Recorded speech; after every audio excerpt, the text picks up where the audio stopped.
Hi guys, welcome to my first ever Photoshop tutorial. Today I'm going to show you how to make a fashion mood board. If you don't know what one of those is, it basically looks like this.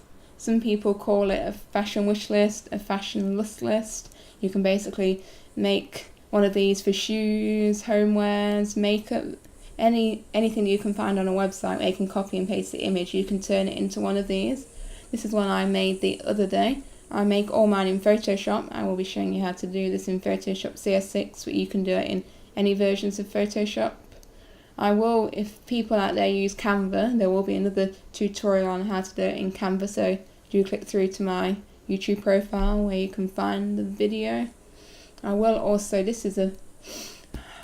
is a basic one, so I will also be showing you how to add in some text and add in the little numbers. You may see people have like the number 1 to number 10 next to each of their items. That's so they can link below and people know which item they're talking about. So I will show you how to do that. So let's get started. The first thing we need to do before we even open Photoshop is you'll need to go to your desktop. I have mine here in my Finder. Everything I do on a Mac. You're basically going to want to right click and say new folder.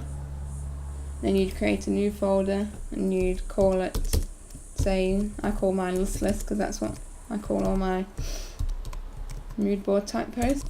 So I already have a list folder, so I just call it list 1. But if you do something like that, then when you click on the folder, that is where all your items will be saved. So mine, I've already saved them. So mine look like this. And then the next thing you want to do is you want to go to your browser. You want to go to your favourite shop. I'm just finding some stuff on Topshop, as that was the first site I could think of. So basically you'll find an item. When you search through, you'll go to the page of the item, you'll click on the item and make it bigger. And then you'll right click and you'll go save image as, and then you'll just find your folder, mine's there, and then you'll just save it. You can, if you want to, you could rename them here. You could call it floral dress if you wanted to. You could do it this way, or I will show you another way. If you forget to write the names, I'll show you another way that you can do it later on in this tutorial. I do apologise if I'm like talking really fast, just trying to get a lot out. So then when you've done that, you've found your items, you will open Photoshop. Mine looks like this. If some of you are loading Photoshop for the first time, your menu bar thing at the side, your panel bar, I don't even know what it's called, might look like that. So you just press those arrows and have it like that. I find it easier like that. And then what you're going to need to do is you're going to select File, you're going to select New, and then we're going to make the mood board size. So what you want to do is you've got your width and you've got your height. You need to make sure it's selected to pixels. I do everything in pixels, and I think most people do now. So basically we're going to just make a portrait one today. So for a portrait one, I do 3,456 as my width and 4,608 for my height. And for my landscape ones, if you want to do a landscape one, I make it 5,472 for the width and 3,648 for the height. I do have a accompanying blog post going up with this video, so if you get confused, just head on over to my blog, which will be linked below, and I'll have all these in written step-by-steps. And then what I like to make sure pixels is selected. Resolution wise, I do 72 resolutions. Resolutions is your dots per inch. If you was going to print this out, then I'd recommend 300 dots per inch, because that means that means that there's more squares per inch, so it means that you get a higher printed version. But as we're uploading this to the web, 72 should be suffice. The background I always have as white. I assume most people should look like this. If they don't, then I'd probably recommend you change your settings to what this looks like on my screen. Another thing you can do is you can name it. So I could name it list up here. You don't have to name it at this stage, but you can if you want to. Another thing, could go over to the right here where it says save preset, and you could press save preset. Then you could type that in again, listless portrait, and basically you press OK, and then we cancel from that, we go file, new, and then when you click on your presets here, you'll see that you have the listless there. Let's say listless portrait, and it will come up with all the bits and bobs that you've typed in before, so that saves a lot of time. If you've never used Photoshop, over here is your layers panel. So the first thing you want to do is this background layer is locked, so you want to drag that down, the padlock thing, and then that unlocks the layer. I don't really know a lot about these different features. I've just sort of learned what I need to learn to make these and a few other things in Photoshop, but as you can see, you've got your text, that stands for text. You've got your paint bucket tool if you want to change the background colour. If you wanted to, you could have this in a different background colour, but I'll obviously keep mine white. I do all mine in white for the purpose of this tutorial. You could probably download a striped background if you wanted to make it look a bit different. But the first things we do is we've got our images here.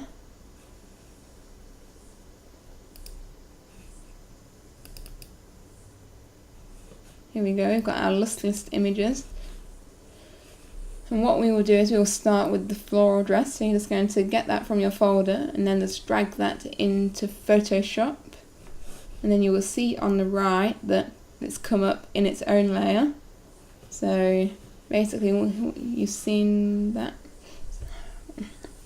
So it comes up in its own layer. Also comes up with these tabs. Now what you want to do first, or I like to do, is I press the tick up there. Then I go up here to this little arrow, which is like the hand tool. Then you click on your item and then you can drag it to wherever you want it. I normally start at the top and work my way across, so I can try and fit everything in better. So then if I want to make it bigger or smaller, I press Command and T. Now what you don't want to do is you don't just go dragging in the corners, because as you noticed it like squishes the item together. What you want to do is you're going to want to press Shift. I think it's the same on a Windows, but I'm not 100% sure. You basically want to press Shift. You press your corner, when you drag it in and out, it still keeps the image, it doesn't like squish it together. So what I might do is I might make it that size. So as you can see, it's 44 by 70 by 67. You could write that down if you want to be exact and try and make the rest of them that size, but as long as they look sort of the same size, I'm not too bothered. Then I'd press the tick. These items are good from Topshop because they all have just a plain white background. Some items don't, so later on in the video I will show you how to get rid of backgrounds from items, but at this stage I'll just stick with doing this as to not confuse you. So then you'll get your next item, which is this bodysuit. You'll press the tick again. It's already selected to the hand, then you'll drag it to where you want it. So say about there, and you'll press the Command and T. Maybe make it a bit bigger so it looks like that. And then if you forgot to name your images when you're downloading them, you can just double click over on the layer here and you can name it bodysuit. So then you know that that's the bodysuit. And if you're still unsure, if you forget to name it and you're still unsure what's what, you can just press this I here and then that hides the layer, so you know which one you're looking for. That hides that one. And then we just carry on doing that till we've done all of the items. You can like drag it. Sometimes it doesn't always drag, like if that's moved out of the way. If that's moved there, then you can drag it before you press the tick. So there, Shift again, press the tick, and the final item. If you move that by accident, then you can't drag it.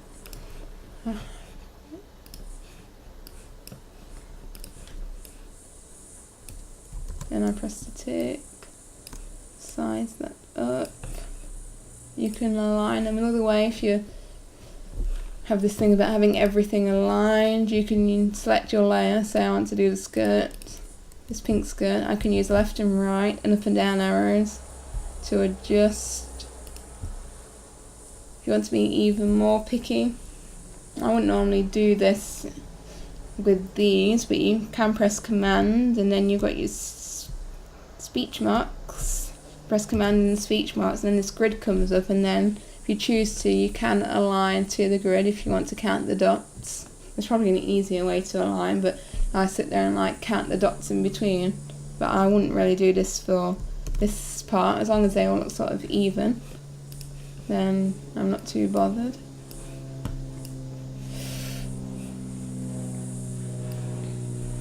I'll put the shoes down there. You can do it any way you like. So I'll put the shoes there.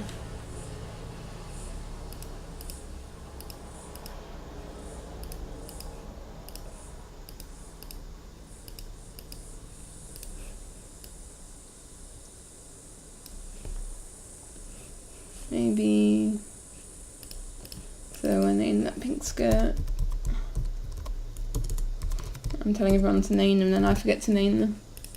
I think because I'm sort of used to it, I don't always name mine. Grey skirt, or is that blue? Let's go grey skirt. Then we'll go shoes, so they're all labelled so you know exactly what's what. Make the shoes slightly bigger. I'll bring them down like that.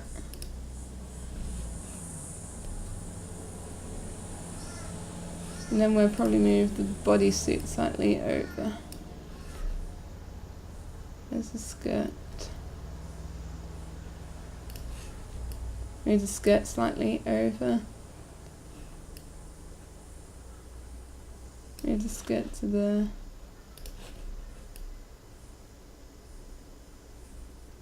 So as you've noticed, when I move the shoes along, it like cuts off the skirt because obviously the image has a white background. So what you need to do, you need to go to the eraser tool. You need to say, okay, that converts it to a smart object. Then you're going to go up here, you're going to select a bigger brush size, say about 144, you can probably do bigger, and then you just use the erase tool, and then that erases the background of the shoes. Be careful you don't erase too much though, because you cannot erase the shoes. You see down below, you've got the shadow down below. You can, if you want to, try and erase the shadow, but it can get quite hard if you really want to be picky. You can zoom in. If you want to zoom in, just do Command plus plus, and you can zoom right into the shoes. You can then resize the brush size. You can really be picky. Just be careful because you can easily wipe out some of the shirts. What I like to do is do a bit, then stop, and then if you have to undo it, doesn't undo the entire thing. Sometimes it annoys me, sometimes it doesn't. Like those probably wouldn't have annoyed me because it's only a small bit. You could even do smaller on the brush. I want to get right in close. It looks like that.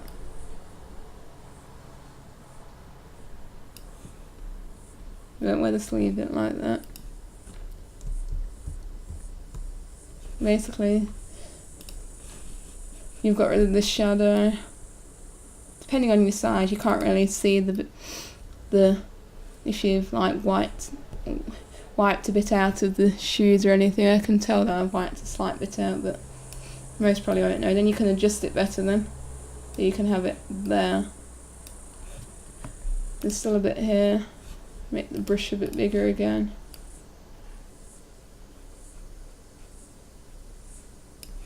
So that should be all good. Then what you're going to want to do, you're going to do new layer. That symbol there is the new layer, so that creates your new layer. It says layer 1. You're going to do text. So that changes that into a text layer. And then you're going to select your font. and select any font you want. You can download free fonts. If you're interested in learning where to get free fonts, comment below and I'll do a whole blog post on that. So I'm just going to select just a plain font. The base is this tutorial. I don't have a clue what this one is, but it looks plain. So I'm just going to type Topshop.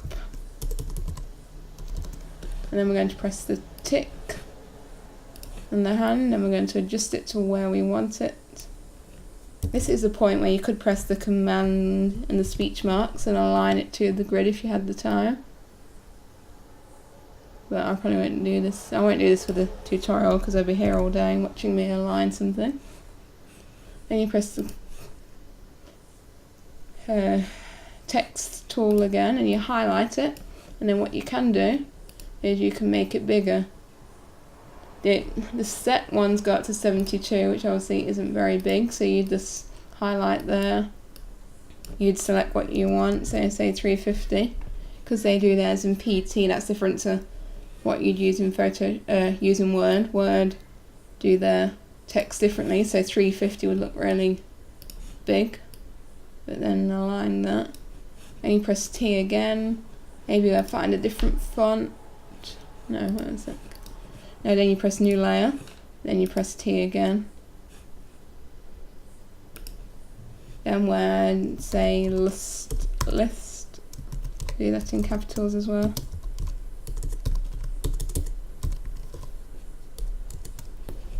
I'll probably make that smaller, so say we'll make that 300. I change the font. Not that one.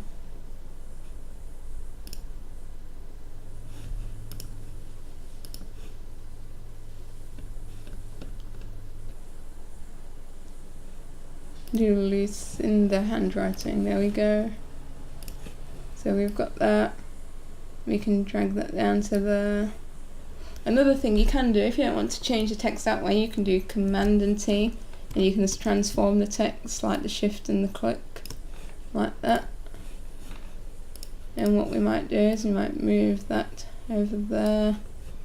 We might go back to the floral dress and the bodysuit. Say you want to move those both up together, you can just click and then shift and click on the other one, and then you can move those as a pair like that.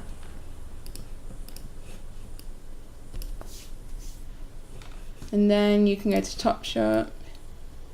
You can move that up slightly. And you can move the Lush list up slightly, and you might move the grey skirt down. It's just basically playing around and deciding how close or far you want everything to be. So I've got my new layer. I'd like to go to this bit here. It would probably comes up as a rectangle tool for you to see a square, and go to the ellipse tool. I'd go here. I'd go shift and make the circle I want. Say I want the circle to be that size. It's already selected the colour because I have a colour. But if I didn't have the colour, I could just click there, select the colour I wanted, say OK. Then I'd just say OK to that because that rasterises it to a shape. No.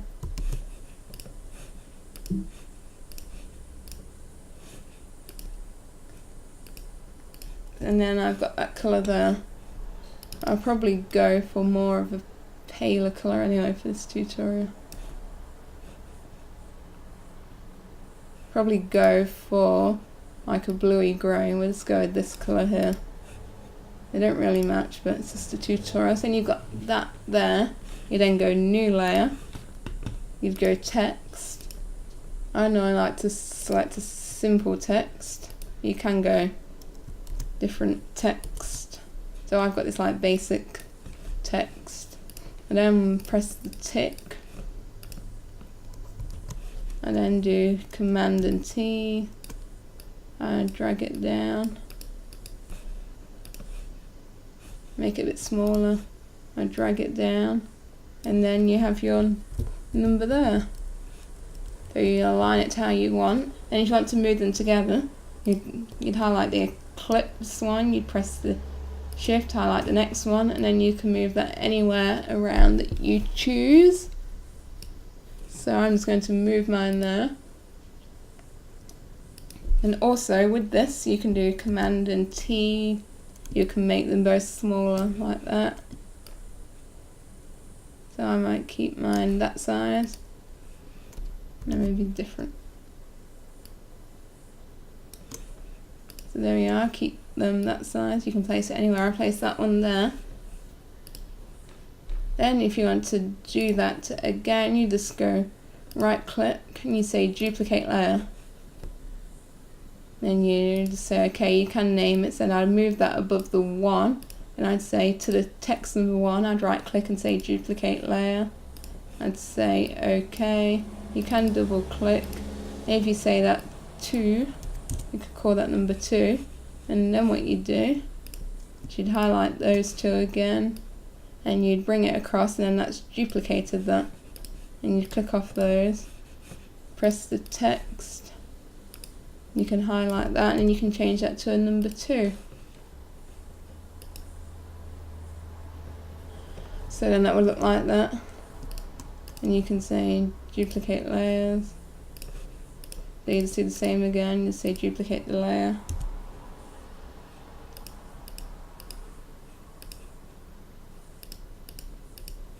You drag that up above the 2, you'd say duplicate to the 2. Let's call that 3 so you don't get confused. And you'd highlight them both again. So there we go, you now have all your numbers done. So that is how to make a basic lust list, wish list, mood board. You could go to the shapes if you wanted to be a bit more fancy, and you could do like the arrow, you could select that. You could draw an arrow, make that any colour. You just say okay to that. That made the shape there, that did make its own layer. Most elements do make their own layer, but I like to just say create new layer and name them all so I know what's what. So you can do that, you can press Command and T on that, transform it. You could have that anywhere. You could say, I think there's love hearts and things. I have loads of shapes, all, no cancer. I can click on the arrow, you can click to these cogs here and you can say all shapes. And say okay, and it brings up a bunch of other shapes as well. Like if you're doing a doggy wish list, you could do it like a paw, should be cool. You could do that.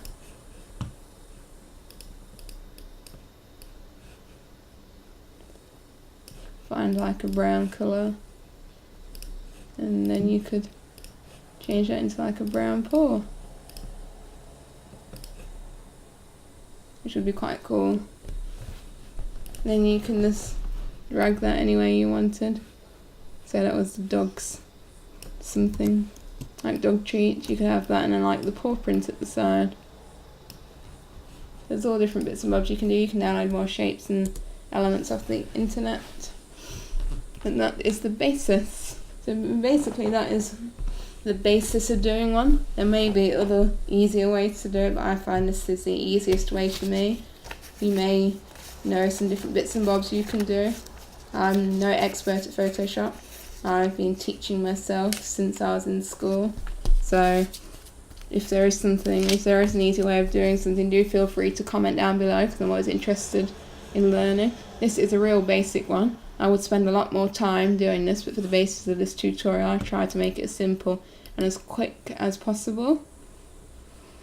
I will also be doing an accompanying blog post where I'll do written step-by-steps with pictures, so that might be easier because I know some people prefer to watch people doing it visually, and then some people prefer step-by-steps they can follow along, so I'll have both. It will be to make this exact same one. I will, as I said, be doing a version for Canva, so head on over and watch that if Canva's your thing.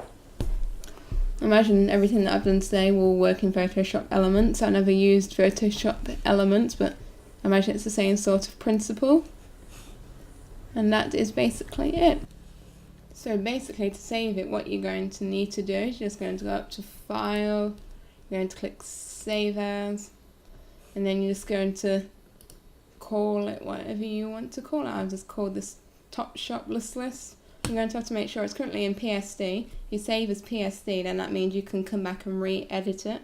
If you don't save it as PSD, then you can't come back and re-edit the document. So I like to save it as PSD, so I just press save to that. Just say replace, okay. I've already saved it once, and then I'd go save as again, then I'd save it as JPEG. You're just going to save it as a JPEG, or you can save it as a PNG. I think you use more PNGs if you're using transparent backgrounds, like for logos and things, so I'd save it as a JPEG. Say save, and say okay. I don't mess with any of the settings, so then that's saved. Another way you can do it, I don't know if this makes a difference, but you can save for web and devices. So you can save that as a JPEG. And save that as a JPEG. So I'll just go up here and select JPEG. Save. I'll just call that listless one. I don't know what the difference is in quality, but you can do it that way. I don't normally do it that way. I just normally click save as, and it's normally been okay. So that is how you save. Thank you for watching. If you like this video, feel free to give it a thumbs up. Also, feel free to subscribe so you can get up-to-date info when my next video will be out. And also, don't forget to comment down below if there's any more tutorials you'd be interested in seeing, or if there's anything you need clarification with. I may be able to help, I may be not, but feel free to comment anyway. Thanks for watching, and I will see you next time. Bye!